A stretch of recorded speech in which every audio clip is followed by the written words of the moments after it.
Voilà, pour parler davantage sur ce sujet, nous avons le plaisir de recevoir sur notre plateau Monsieur Samir Qaïdi, spécialiste dans les questions économiques internationales. Monsieur Qaïdi, bonsoir. Bonsoir. Vous allez bien? Bien, merci Eh pour bien, votre invitation. très bien. Alors, l'Algérie qui a déposé officiellement son dossier de candidature au BRICS, peut-elle espérer une réponse positive de ce groupe?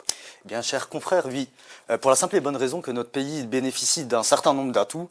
Tout d'abord sur le plan économique. En effet, notre pays frôle les 200 milliards de dollars de produit intérieur brut, donc PIB, a des réserves de change de 60 milliards de dollars et a cette année plus de 7 milliards de dollars d'exportation hors hydrocarbures, ce qui est une grande première depuis l'indépendance de l'Algérie en 1962.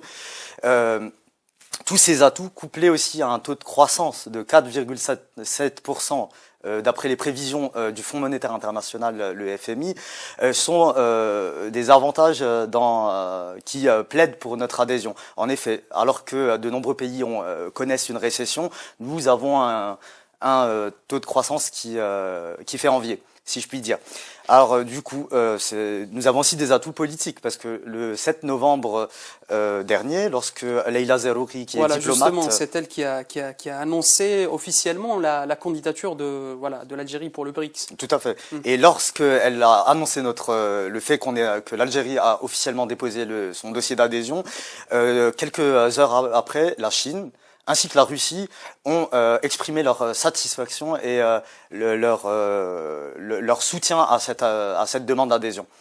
Alors l'Algérie, qui est une nation majeure du continent africain, le président de la République Abdelmadjid Tebboune l'a rappelé il n'y a pas si longtemps. Il a dit que maintenant l'objectif majeur de l'Algérie, c'était marquer un retour en force sur la scène continentale. Est-ce que, et j'aimerais vous poser une question, monsieur Qaïdi, cette intégration au BRICS pourrait-elle renforcer ou bien signifier le retour en force de l'Algérie sur la scène africaine?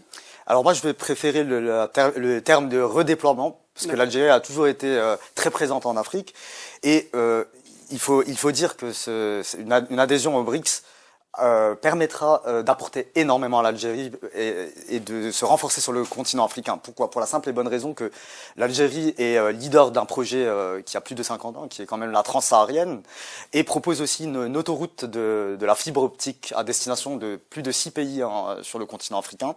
Et une adhésion au BRICS permettra de connecter en fait le continent africain, ou une partie du continent africain qui est enclavé actuellement, et lui permettre de rejoindre cette autoroute en fait vers l'Europe et l'Asie. Donc voilà. L'Algérie est en train de procéder à une connexion ou une interconnexion avec le reste du continent africain pour lui proposer par la suite une connexion ou une interconnexion avec l'Asie et plus, pourquoi pas.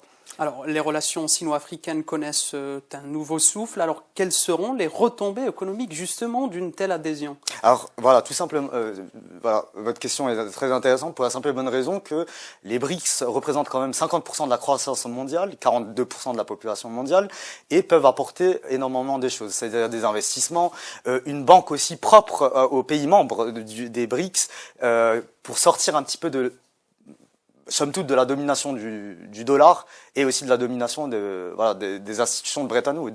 Donc c'est un levier très intéressant pour les financements, pour les investissements, mais aussi proposer aussi des débouchés pour nos produits. D'accord, merci Monsieur Samir Qaïdi, merci d'être passé. Je rappelle que vous êtes spécialiste des questions internationales et vous êtes aussi journaliste chez Al Moujahid, le quotidien Al Moujahid. Merci pour votre invitation.